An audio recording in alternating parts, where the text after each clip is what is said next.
Hey, everybody, welcome to the Ronline Report. You know this man. He is the King Snake. Can you guys And read that's that? I don't the know if you can. OG. I'm going to take this off for a second just to show the back, guys, because you can't get these shirts. No, I know. Shit, we might have to come back and do a release of that. Okay. That might have. Steve Kuclo, everybody. Welcome, Steve. Welcome back. Thank you, Ron. Thank you for having me. Appreciate that. First ass kissing comment. Man, you looked awesome at the Arnold Classic. Woo. Thank you, man. Yeah, so first off, fourth place. You're moving up. You got fifth place a couple years ago, sixth place last year, now fourth. So up, up, up. It's a very nice progression to see with We're you. chipping away, man. You know our sport. For me, and I think a lot of people at the bodybuilding level, it's all about a slow and steady wins the race. You know. And you know what? People will look at the numbers there and they don't understand. Fourth place in this particular Arnold Classic lineup Yeah. destroys fifth and sixth place the last 2 years because we didn't have Big Ramy and Dexter and freaking Cedric. You know, we had some of them, but we didn't have all these people in the same show. So this was, I hate to say stacked lineup because everybody, that's like the big cliche. It was Olympia minus Brandon. I mean, in reality, it really was. Yeah. So, yeah. What kind of feedback did you get from people in the know as far as how you looked? I got really positive feedback, and that's like I always say, for me and in general, any competitor, you're ultimately competing against yourself, and you have to kind of beat yourself every show. And it's not about the other guys or because you don't have control of that. You ultimately have control of yourself. I got really good feedback, and some it was good criticism about things and things I would agree with. The Arnold has its own special kind of obstacles that come with it, kind of like the Olympia has. Olympia being a 2-day show, that has in the desert, that's hard in itself. Being a 1-day show, I love and prefer, obviously, because you're not trying to peak for 2 days, but it's being a late afternoon show. There's not a lot of time between shows, and it's like, hey, after prejudging, get enough time to kind of get one meal in, get some tan back on you, and boom, you got to get back on stage. So it's very demanding in that aspect. But as far as feedback I got, it was very positive. I think people really liked the way I brought it.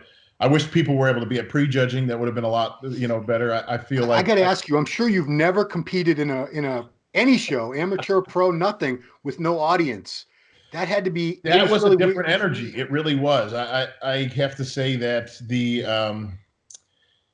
my they allowed the families in, thank God, because my family, I could hear over 10,000 people because they're my wife, my mom, and my crew are loud, and I love that, and that gives me energy.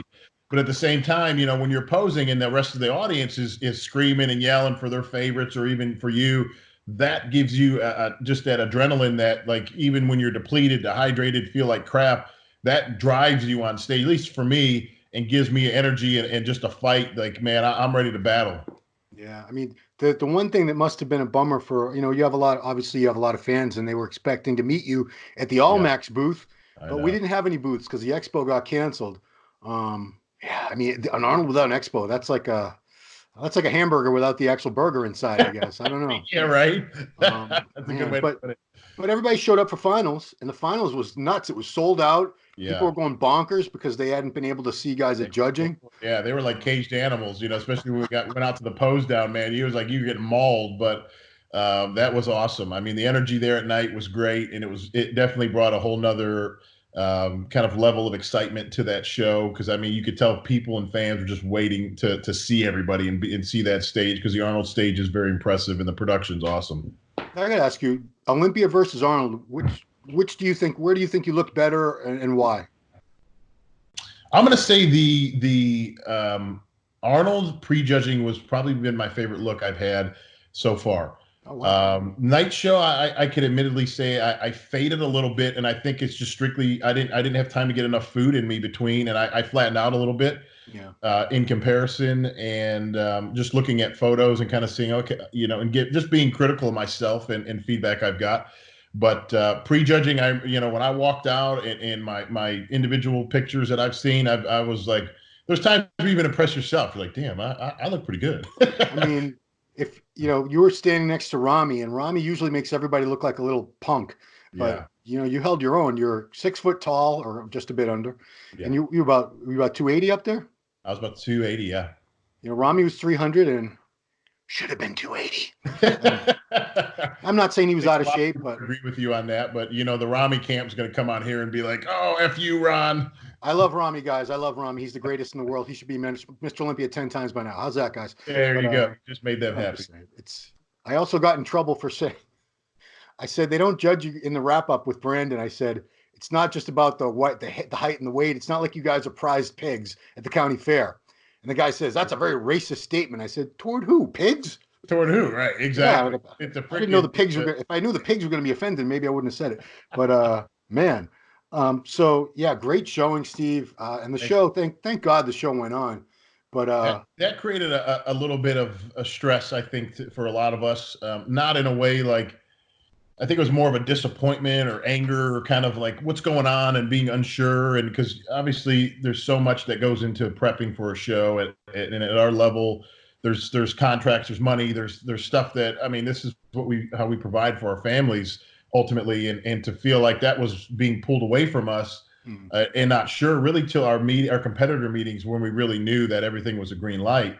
Yeah. So that after kind of that competitor meeting, and then we had our meet and greet, it was kind of like, all right, we got the game plan back. Let's make sure everything is on point. Let's start dialing everything in right and make this happen. So, do you think would you have put yourself fourth place, or would you have argued for anything better? I think at prejudging, I felt that I was kind of fighting for 1 through 3, to be honest. The way I felt, next to Bonac, Dexter, the way we were all kind of looking. I felt Rami was not that good at prejudging in comparison. He looked better at night, but I felt that the way it was kind of working out, I was fighting from anywhere from 1 to 3. So I mean, fourth place is great. I'm super happy at that, and it's an improvement. And I felt I was happy in my look. And at the end of the day, that's what we can do. But we always try to better ourselves. It's part of the sport. Always want to win. If you're not first, you're last, according to my dad. So, so your mom's Jerry, right? Mama Kook is Jerry. Kook. Yes. What's your dad's name? He's a Steve as well. Oh, okay. Because I felt bad. I want to say hi to him. Like I don't even know his name. I feel like such a dipshit. You just think of my name, Steve. Okay, Steve. Yeah, it's easy. And then Mama Kook. Mama Kook. Well, I can just call her Mama Kook. Everybody calls Dad Papa Kook. Papa Kook. Okay, well, I can remember that. So you were supposed to go to Melbourne next week for the Arnold Australia, but you also have your own event coming up shortly after that in Michigan, probably the 4th or 5th annual Steve Kuclo Classic. The Michigan one's our first year. It's the Kuclo Classic Midwest, and then we have the Dallas show is our big one. That's been our fifth year this year. Oh, okay. That's later in May, and I don't foresee any issues by then dealing with the whole virus thing. But that's. The Melbourne, the Australia Arnold was definitely something that it was on my radar at the beginning of the year that I've been wanting to do.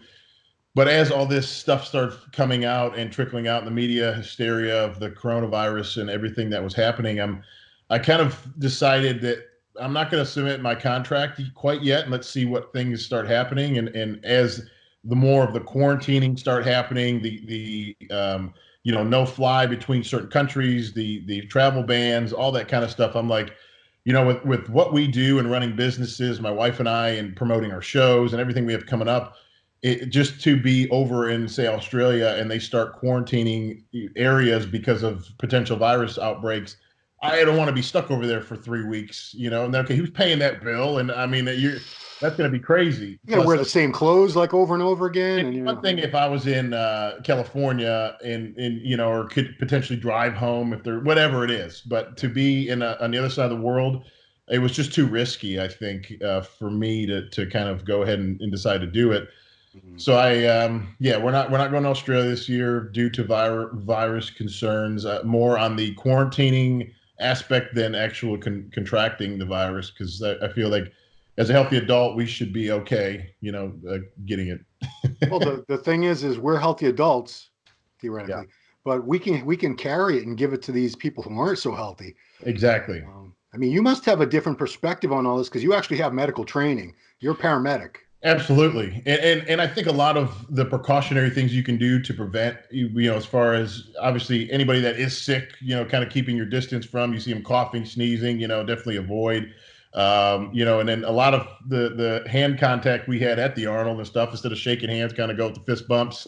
I was shaking hands. That's still a little bit close, but it's, keeping your hands clean, not touching your face, your mouth, your nose, your eyes. Those are really when you get sick. You start doing that, and you literally will put that virus, if it's on your hand, right in your body, and you don't. And I think majority of the cases aren't that severe, but it is more dangerous for your elderly. So I mean I know that community is concerned, and they should be, and I think everything is on a safety aspect. They're doing it right, just because you don't want to create this mass outbreak and have it's already a little bit chaos out there. I went to Costco yesterday, and I was going to say, have you been to Costco recently? Tell me about your Costco experience yesterday. Yeah, I mean, literally where all the toilet paper and paper towel usually is, it's just bottled water now, and people are buying bottled. I'm like, the water's still going to run, people. Like, what? I hope. Yeah, but then so if you legitimately run out of toilet paper in the next couple of weeks, you might be screwed. You might be going to get some leaves outside or something. Well, did they have paper towels? No, they were the one I went to near my house had tons of paper towels, like to the ceiling, but they had no toilet paper. So, but I don't think you're supposed to flush. You could wipe your ass with it. It's kind of rough, but I think you'd clog up your toilet putting it. Yeah, it's too thick, right? So I mean, it's especially Bounty. Yeah, exactly. Man, but yeah, Dallas. I don't know what's the vibe like out there. Are people freaking out? Are they closing schools, gyms? That's what the one thing that now I'm concerned that I talked to my partner in Brent this morning with carbon culture, and we're talking. I feel the government may close health facilities like gyms because obviously gyms aren't the cleanest places. You'd think so, but they're actually very germ infested. If they're not maintained properly with cleaning crews and stuff like that. So most gyms are kind of dirty. But if you're somebody that's a regular gym goer, you probably have a pretty kick-ass immune system because you've been putting that around your body constantly. So it probably plays to your benefit, I guess. But I could see them getting strict, kind of closing that for a few weeks. I know any competitor or people that like to work out, they're going to go crazy. They're probably going to go more crazy than the average person. Sure. Yeah, it's funny you say that about the germs and immunity, because I have just knocked on wood, I have a pretty good immune system. It's because I grew up in the 70s in filth. Yeah. Filth. Yeah. My house was like a hoarder house, but it all worked out.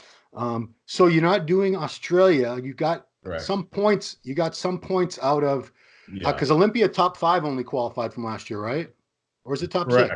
Correct. So you're 1 slot away. That's missed, yeah. So where does this leave Steve Kuclo? You got to do another show. Indy Pro.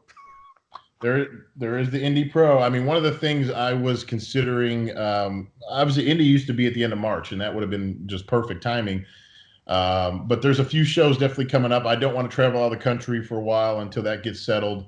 I think that there's the St. Louis Pro, but with everything kind of coming up, I don't know if that's going to really work out logistically for me. So we're looking again. It may be Indy Pro or New York Pro might be 2 of the shows, because they're before the show I have here in Texas. The Kuclo Classic in Texas is Memorial Weekend, the end of May. So it gives me time to obviously compete, and then back to final touches of the show. And then last thing I'd want to do is be a week out of a show after the show I put on and be like dead trying to promote my show and run it like I do. So I was going to say Dallas Europa, but they don't have open men, right? No, they pulled that for 5-6 years ago, and that was a shame. It's June. It's way too late. It's June 20th. I mean, yeah, I know you start, because then that makes for a long ass year dieting, and as of right now, it's going to be a long year. I mean, even going from Olympia to Arnold, there's not a lot of downtime. So you did not have much of a break there at all. Yeah. So it's really kind of game planning, being strategic on your diet, your training, any kind of breaks you get. Like right now, I definitely pull back on the volume and my training a little bit, let my body rest if anything's kind of pissed off, and then just really go back into prep. And obviously coming off a show and keeping it kind of clean, you're not gonna put on a bunch of fat, and so it's not going to be a long prep to do another show. It's just polish things up and let's go. I mean, I don't think I've ever seen you fat ever. anyway. And you've been staying a lot leaner the last few years, I think, off Yeah. season wise. Yeah. Than it's hard to compare because, like I said, I never seen you with the pumpkin face or, Right. the big gut popping out in the off season. None of that stuff. You've always kept it pretty tight, man. So yeah, everything's up in the air for not just you, but for everybody right now. I don't know if Really that is. if they can cancel NBA games and NCAA. I think baseball. NHL, I mean, there's big money there that they're potentially losing. I mean, I feel bad for, say, the NCAA basketball kids, these guys that are trying to get win that crown, win March Madness and everything, and then they get that taken from them, the opportunity to win that. I hope that they just postpone it a little bit and then they can finish out their season later. Yeah. I think that sounds like what NHL and the NBA is going to do in the event of them still being able to pull it off. So, Did the NFL cancel their draft or no? I don't know. I think I heard that too. Yeah. Imagine that. But I they're not mean, going to have any new players next season. I know huge music festivals that have been canceled, and those are just such huge money makers too. I'm thinking on a promotional aspect, but the trickle down effect via the economy that happens because of this, airlines, and then you got to think of all their workers, restaurants. I mean, just like thinking of on a local level, like the Arnold. It's not just the Arnold Expo that's losing a ton of money. The hotels, the restaurants, the taxi cab drivers, all these things that they're used to making a big chunk of their yearly salary that year or that time of the year is gone. Yeah, So do you stay at the Hilton usually, or do you stay yeah, somewhere else? Yeah, I mean that restaurant typically on Friday and Saturday, you got to wait a while to sit down. right. Usually I was walking right in this time. Oh, I'm table for four, table for five. Yeah, come on, Yeah, come this way. I got the whole So restaurant. Yeah, selfishly, it was good, but I know deep down it's bad for a lot of people. yeah. Man, anything else? I don't want to keep you too long. I know you're getting preparations ready for your show. Any Yeah, no, final words? things are going well. Like you said, we're gonna kind of put a target on a show coming up. I'm gonna let I think in the next 3 to 4 weeks, everything's gonna peak with this virus thing and the hysteria. They're gonna get it contained. It's gonna start. I mean, China. I've got a bunch of emails the last couple of days from China. They're back in their factories working. Oh. So they've kind of. China figured it out in 6 to 8 weeks, and I think we have a better health system here in the United States versus China. So I think the concern or the craziness will probably die down here in about 4 weeks, and then we can kind of say, okay, everything's still going to be on, everything's a green light. Let's continue life as normal, people. Not be so crazy. But I mean, I'm okay with the health precautions that everybody's taking in the government. They're doing it right. So let's just everybody stay healthy. Take your vitamins, eat well. Don't stress out over everything, but just be prepared and cautious with things. Yeah, and stock up on toilet paper. But, At this point, that's the hottest commodity. I'm like, man, I wish I owned a toilet paper company, a hand sanitizer company, and I'd be retired. Dude, hand sanitizer. I'll just tell a little story. So my wife was at BJ's, which is similar to Costco. She goes to both. Yeah. Some woman was trying to buy all the Clorox wipe. Is it Clorox that makes the wipes? I don't know. Yeah. She was trying to buy all the packages on the shelf, and some woman says, "Can I just have one?" She goes, "No, no." She was like throwing them all in her cart, and they almost got into a fist fight. These two like middle-aged women. Crazy. It's just for somebody that actually needs, say, toilet paper. I mean, I feel bad for them at this point because they're like, man, I'm screwed. I need toilet paper every day. Come on. Yeah, I know. It's an essential. Oh God, what would I do without it? But all right, I don't have a bidet. Do you? No. You might be going outside with the garden hose at this point. It's not bad. It's not a bad idea. I might do that. Cool. Well, Steve Kuclo, thank you so much. Good catching up. Let's all hope and pray for the best here as the whole world deals with this. Yeah. And, so even in the bodybuilding world, the competitors, I'd say just stick to, if you plan on doing a show, just focus on doing the show as of right now. I know the NPC is gonna be smart about their decisions on what they're gonna do show wise. But as in general, the fitness world is a lot healthier than most communities. So if you're prepping for a show, just try to keep the noise out here and just still be doing what you have to do. Get your food right, get your training in, and make sure. Because as far as I'm concerned, our shows, if unless the government comes in and says no, I mean we're a green light. So let's keep that going, guys. All right. Well, and again, man, you looked awesome at the show. Great job, Thank Steve. you very much, Ron. I appreciate that. All right. Everybody, thanks for watching Ronline Report with this man, the King Snake, Steve Kuclo, and we'll see you next time. Thank you, Ron.